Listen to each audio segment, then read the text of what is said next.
بسم اللہ الرحمن الرحیم اللہم صلی علی محمد وآل محمد۔ السلام علیکم ورحمۃ اللہ وبرکاتہ۔ تو دعائے صبحیہ کا 8واں درس ہے جی، اور آگے انشاءاللہ جو ہے دعائے صبحیہ کی پہلے پیراگراف اللہم انی اسألک رحمۃ من عندک تہدی بہا قلبی، اس مبارک دعا کے اندر سے ایک تو رحمت الہی کے بارے میں ہم نے تھوڑا سا بات کیا تھا، اس کی اہمیت کا اللہ سے سوال کریں، اور پھر جو ہے دوسرا قلب یعنی دل کے بارے میں۔ تو کل کی درس میں جو ہے آپ لوگوں کو 299/7 میں جو ہے دل کے منفی حالات جی اور احوال کیفیتوں کے بارے میں 10 مختلف کیفیتیں اقسام اور بھی زیادہ ہیں، میں نے صرف 10 جو ہے جو میرے علم میں آیا تھوڑا مختصر توضیحات کے ساتھ میں نے آپ لوگوں کے مبارک کانوں تک پہنچایا کہ اس سے ہمیں معلوم ہوا کہ وہی جو انسان دل کی کیفیتوں سے، کل کی اس بات میں آخری قلب کی کیفیت جو ہے قلب میت تھا، مردہ دل جی، مردہ دل تھا کہ جنہیں قرآن نے میتۃ الاحیاء کہا ہے، یعنی یہ مردہ بھی ہے۔ یہ لوگ جو لوگ مردہ دل رکھتے ہیں نا، وہ چونکہ چلتے پھرتے ہیں اس لیے احیاء کہیں گے، زندہ، لیکن دل مردہ ان کو مردہ کہیں گے، اس لیے جو ان کو میتۃ الاحیاء کہتے ہیں۔ بظاہر دیکھنے میں زندہ ہے، اندر سے مردہ ہے، کہ بظاہر تو زندہ ہے، ان کے دل مردہ ہیں۔ جس طرح کسی کی بات جو ہے جس طرح کسی کی بات نہیں سنتا، یہ بھی کسی کی بات نہیں سنتا جی، جس طرح مردہ شخص جو ہے کسی کی بات نہیں سنتا، تو اسی طرح یہ جو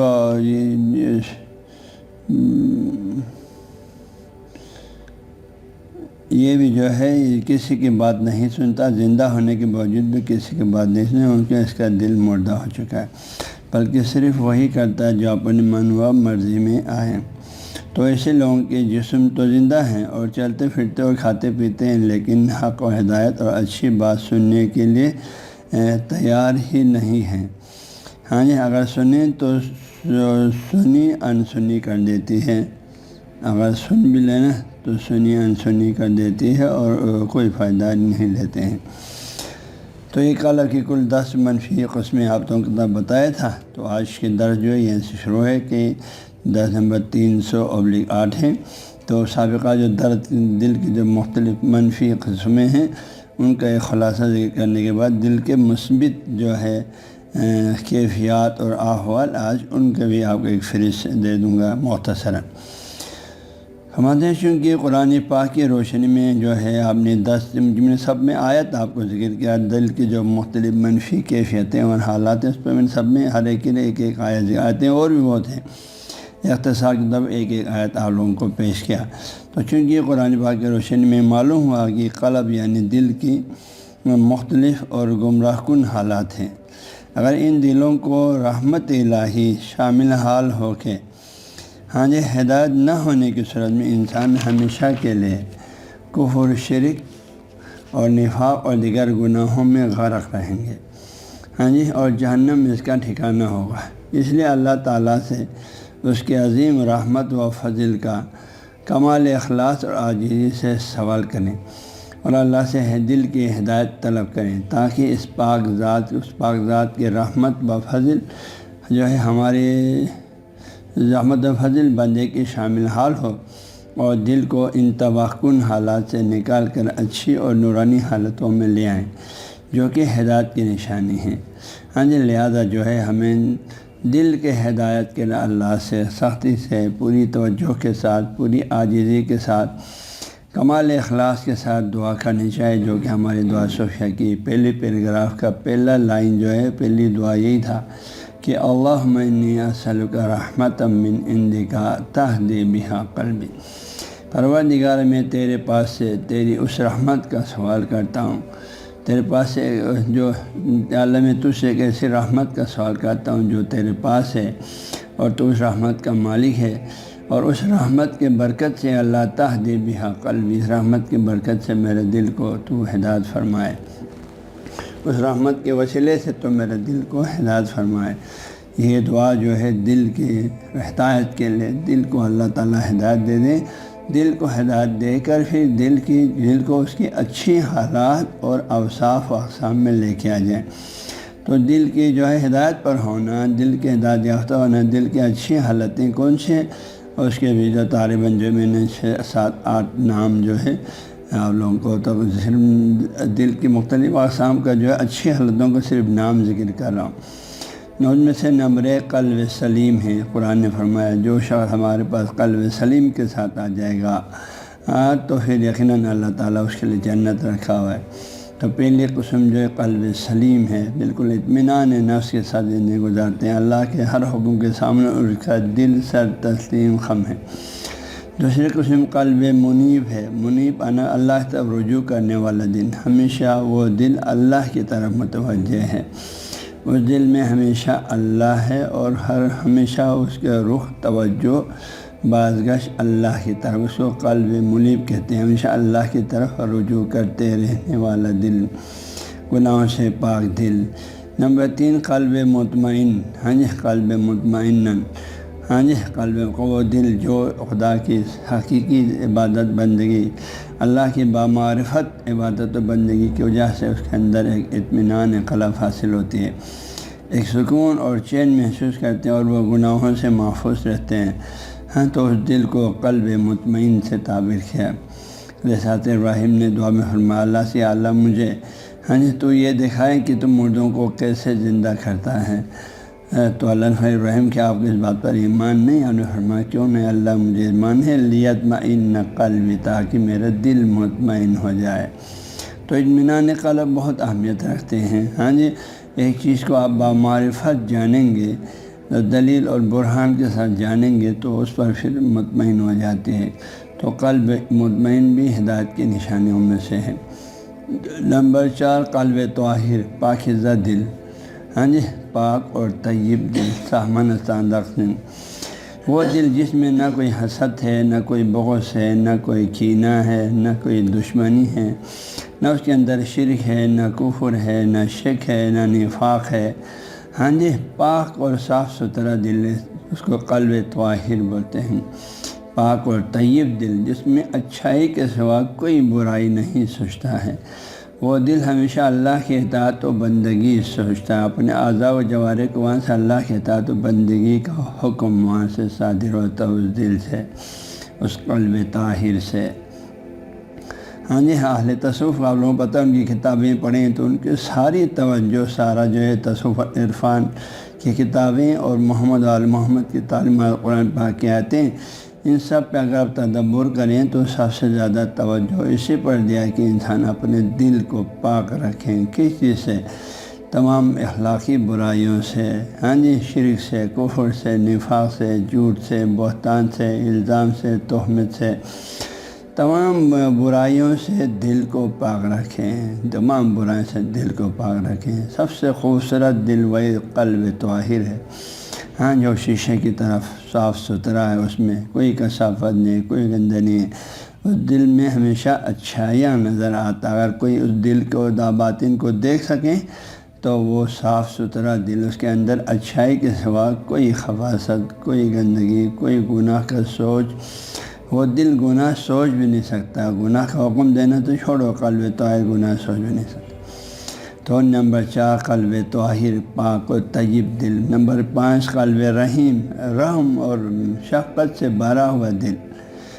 رحم اور شفقت سے بھرا ہوا دل۔ جن دلوں میں رحم ہوتی ہے، شفقت ہوتی ہے، وہ کسی مجبور کو دیکھ کر فوراً اس کی فریاد رسی کرتے ہیں، کسی مریض کو دیکھ کر فوراً ان کی فریاد رسی کرتے ہیں، کسی کی پریشانی دیکھ کر فوراً ان کی جو ہے فریاد رسی پر پہنچتے ہیں۔ وہ ہمیشہ اپنے مسائل سے زیادہ دوسروں کے مسائل پر وہ پریشان رہتا ہے اور دوسروں کی فکر میں رہتے ہیں، اور تو یہ چونکہ اس کے دل کے اندر رحم ہے، ہر ایک کے بارے میں، انسانوں کے بارے میں، رشتہ داروں کے بارے میں، والدین کے بارے میں، دوست احباب کے بارے میں، آشنا لوگوں کے بارے میں، اللہ کی ہر مخلوق کے بارے میں اس دل میں، اس قلب رحیم کے اندر رحم ہوتے ہیں۔ اللہ غفور و رحیم ہے اور یہ بندہ بھی، اس کا دل بھی رحیم ہے، خدائی صفات ہے یہ جو بندے کے اندر آ چکے ہیں اپنی اپنی استعداد کے مطابق۔ تو یہ بھی ہدایت شدہ دل کے اقسام میں سے چھٹا جو ہے قلب حی ہے، زندہ دل، جو اسے کل والے درس میں آخری درس میں قلب میتن ایک دل ہے مردہ ہے، اس کو ہاں وہ مردہ دل ہے، اس کے مقابلے میں کہیے ہیں قلب حی ہے، زندہ دل۔ زندہ دل باضمیر دل ہے، صحیح غلط کا تمیز کرتے ہیں اور اپنے آپ پر آپ کے لیے بھی وہی چاہتے ہیں جو دوسروں کے لیے چاہتے ہیں۔ یہ زندہ دل یہی ہے، ہاں جی، وہ غیرت سے بھرا ہوا دل ہے، حیا سے بھرپور دل ہے، ایمان سے بھرپور دل ہے، ہر حق کے سامنے سر تسلیم خم لینا، ہر باطل کے سامنے کبھی نہ جھکنے والا دل ہے۔ قلب حی زندہ ہے، ہمیشہ ہوشیار ہے، بیدار ہے، حق کی معرفت کے لیے ہمیشہ آمادہ ہے۔ ہاں جی، تو یہ قلب حی بہت خوبصورت اور نورانی دل ہے، زندہ دل ہونا۔ نمبر 7 لکھا ہے قلب حزین، محزون دل، غمگین دل، وہ اللہ کی اپنے گناہوں پر روتے رہتے ہیں، اپنی کمزوریوں پر روتے رہتے ہیں، اپنی پریشانیوں پر روتے رہتے ہیں، اپنے اعمال کی قلت پر روتے رہتے ہیں، سفر کی طولانی اور عمل کی قلت پر روتے رہتے ہیں۔ ہاں جی، وہ قلب حزین ہے، وہ ہمیشہ اپنے اعمال کو تھوڑا نظر آتا ہے، اس لیے وہ غمگین رہتے ہیں، انہیں اپنی نیکیاں بہت تھوڑا نظر آتا ہے، گناہ انہیں زیادہ نظر آتا ہے، جس وجہ سے ہمیشہ محزون رہتے ہیں اور اللہ کے درگاہ میں ہمیشہ راز و نیاز، مناجات، آف و درگزر کی درخواست کرتے رہتے ہیں۔ ہاں جی، اس میں لوگوں کے بارے میں بھی جس دل میں رحم ہوتی ہے، ہاں جی، اور کسی کو مثبت میں دیکھ کر بے اختیار اس کے آنکھوں سے آنسو گر جاتے ہیں، اپنے کسی سے عزیز و اقارب کو سے جدائی پر وہ بے اختیار وہ دل روتا ہے۔ اس لیے شاہ سے نے بھی فرمایا ان اللہ یحب، پیغمبر کا حدیث نقل کیا، ہاں جی، پیغمبر صلی اللہ علیہ وسلم کا حدیث نقل کیا کہ اللہ تعالیٰ جو ہے قلب حزین سے محبت کرتا ہے، چاہتا ہے، فرما کر۔ چھٹا قلب شاکر ہے، اللہ تعالیٰ کی ہر نعمت پہ شکر گزار رہنا ہے۔ اس کائنات کی ہاں جی ہر چیز اس سے پاک ذات کا ہے، ہم انسان صرف اپنے وجود کے اوپر سوچیں، انصاف کے ساتھ سوچیں تو آپ کی آنکھ جیسے عظیم نعمت، زبان جیسے عظیم نعمت، کان جیسے عظیم نعمت، زبان جیسے عظیم نعمت، ہاں جی، دماغ جیسے عظیم نعمت، اور پھر آپ کے ہاتھ پیر جسم، یہ جتنی نعمتیں ہیں آپ ایک ایک وہ گنتے چلے جائیں، آپ یہاں تھک جائیں گے اور اللہ کی نعمتوں کا محاسبہ نہیں کر پائیں گے۔ چنانچہ اللہ نے خود قرآن فرمایا ان تعدوا نعمت اللہ لا تحصوها، اگر تم اللہ کی نعمتوں کو گنتی کرنے لگ جائیں تو کبھی بھی اس کا گنتی اور شمارش نہیں کر سکو گے۔ تو یہ قلب شاکر ہے، ہمیشہ اللہ تعالیٰ کا شکر گزار رہتے ہیں، اللہ کی ہر نعمت پہ اللہ کا شاکر رہتے ہیں، شکر کرتے رہتے ہیں۔ تو یقیناً بندہ جب اللہ کا دل سے سچائی کے ساتھ خلوص کے ساتھ اللہ کی ایک ایک نعمت کا شکر ادا کرتا رہتا ہے تو اللہ بھی اس کی نعمتوں میں اور اضافہ کرتا ہے، کیونکہ اللہ کا قرآن وعدہ ان شکرتم لازیدنکم، اگر تم اللہ کی نعمتوں کا شکر کرتے رہیں تو اللہ تمہاری نعمتوں میں ضرور اور اضافہ کر دے گا، اور ان کفرتم، اگر تم کفران نعمت کرتے رہیں تو ان عذاب اللہ شدید، تو بے شک میرا عذاب بہت سخت ہے۔ فضل گرم یہ قلب شاکر، ہاں جی، تو ان اقسام یہ میں نے القلب مثبت، قلب کے مثبت حالات، اچھی حالات اور اقسام کی یہ 8 قسمیں میں نے یہاں ذکر کیا ہیں۔ ان اقسام کے بارے میں حوالات، یعنی یہ ان کے ہر ایک کے بارے میں آیات موجود ہے، اور میں نے یہاں طوالت کے خوف سے ذکر نہیں کیا ہے، اور ان کا حوالہ جو ہے اس سے پہلے آپ نے پڑھ کے بھی آیا ہے، دعائے علامہ طاہر قلبی کے بحث میں جو ہے غسل کے دوران پڑھی جانے دعا کے دروس کے ذیل میں نے وہاں ان تمام قلب کے مثبت اقسام کے بھی میں نے حوالہ جات وہاں پہ آیات کے ذریعے سے وہاں پر ذکر کیا، ان تمام اقسام کے ذیل میں آیتیں میں ذکر کیا ہے، کیونکہ یہ سب اقسام دل میں نے آیات سے اخذ کیا ہے، قرآن پاک سے اخذ کیا ہے۔ تو دعوت شریف درس نمبر 21/4 میں جو ہے یہ قلب مثبت قلب کے بارے میں تفصیلات موجود ہے، آیتیں وہاں ذکر کیا ہے۔ دفتر اچھا یہاں صرف خلاصہ ذکر کیا میں نے مختصر، لہذا جو ہے اللہم انی اسألک رحمۃ من عندک تہدی بہا قلبی، یہ جو دعا ہے یہ نورانی دعا ہے کہ اللہ میں تجھ سے سوال کرتا ہوں کہ ایسی رحمت کا تیرے پاس سے کہ تہدی بہا قلبی، جس کے ذریعے سے تو میرے دل کو رہنما ہدایت دے دے، جس کے وسیلے سے تو میرے دل کو ہدایت دے دے اس آدمی کہ اس جو ہے ہاں جی، لہٰذا میں اس مبارک دعا کے ذریعے سے یہ ہاں جی لہٰذا اللہم انی اسألک رحمۃ من عندک تہدی بہا قلبی کی اس نورانی دعا کے وسیلے سے اللہ تعالیٰ سے قلب و دل کے لیے ان اچھی نورانی حالتوں کی جانب ہدایت کا سوال کریں، تاکہ ہمارے دل جو ہے ان نورانی کیفیتوں سے متصف ہو کر ایک باصفا اور نورانی حالت میں زندگی گزار سکیں، اور آپ کا دل جو کہ اعضائے بدن کے لیے ایک حاکم کی حیثیت رکھتے ہیں، ہمیشہ وہاں سے نیک اعمال و افعال و اخلاق حمیدہ کا ہی حکم کرتے رہیں، اور تمام اعضاء جو ہے اللہ کی اطاعت و بندگی میں مصروف رہیں۔ کیونکہ آپ نے پیغمبر گرامی کا جو ہے دل کے بارے میں مشہور حدیث جو آپ نے فرمایا کہ ان فی جسد ابن آدم لمضغۃ، بے شک انسان کے جسم کے اندر گوشت کا ایک لوتھڑا ہے، اذا صلح سائر الجسد، یہ ٹھیک رہیں سارے جسم ٹھیک رہیں گے، و اذا فسد، جب بگاڑ پیدا ہو جائے اس حصے میں، فسد سائر الجسد، سارے جسم بگاڑ پیدا ہوتی ہے۔ اے لوگو الا وہی القلب، آگاہ رہو یہ وہی دل ہے۔ تو یہ حدیث جو ہے آپ لوگوں نے اس سے پہلے بھی پڑھ چکا بنینی الفاظ میں، لہذا اس دعا کے ذریعے سے جو ہے پوری خلوص دل سے اللہ سے دل کی ہدایت طلب کریں، کیونکہ اگر دل راہ راست پر ہے تو سارا جسم و اعضاء راہ راست پر ہیں، اگر دل راہ راست سے ہٹ جائیں تو تمام اعضاء راہ راست سے ہٹ کر شیطان کے اعلی کار بن جاتے ہیں۔ لہذا میری دعا اللہ تعالیٰ ہم سب کو ان دعاؤں کو خلوص دل کے ساتھ پڑھ کے اپنے دلوں کو منور کرنے کی سب کو توفیق عطا فرمائے، آمین رب العالمین۔